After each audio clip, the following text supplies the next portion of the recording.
मत्ती रचित सुसमाचार 11वां अध्याय। जब यीशु अपने 12 चेलों को आज्ञा दे चुका तो वह उनके नगरों में उपदेश और प्रचार करने को वहां से चला गया। यूहन्ना ने बंदी गृह में मसीह के कामों का समाचार सुनकर अपने चेलों को उससे यह पूछने भेजा कि क्या आने वाला तू ही है या हम दूसरे की बाट जो हैं?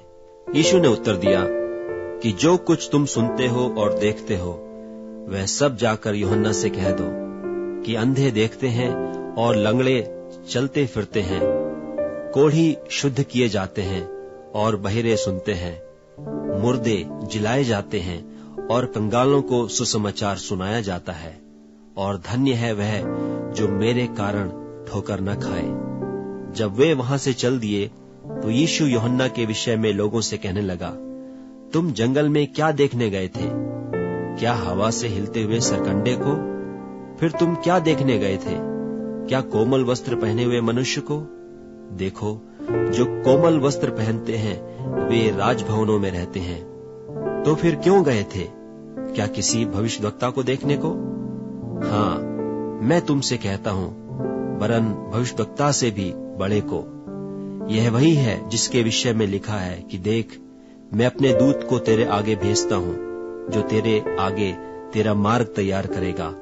मैं तुमसे सच कहता हूं कि जो स्त्रियों से जन्मे हैं उनमें से यूहन्ना बपतिस्मा देने वाले से कोई बड़ा नहीं हुआ, पर जो स्वर्ग के राज में छोटे से छोटा है वह उससे बड़ा है।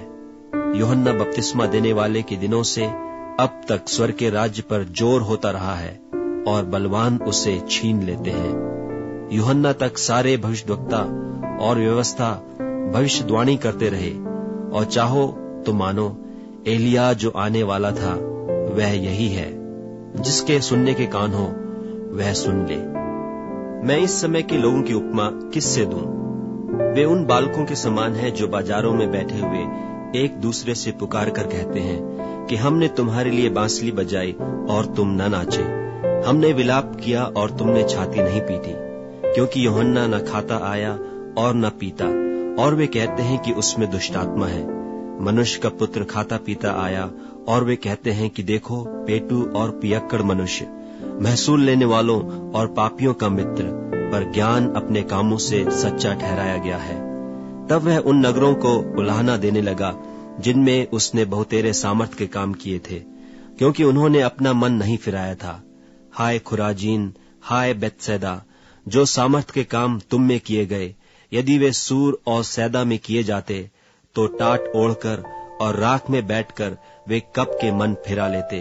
परंतु मैं तुमसे कहता हूं कि न्याय के दिन तुम्हारी दशा से सूर और सैदा की दशा अधिक सहने योग्य होगी।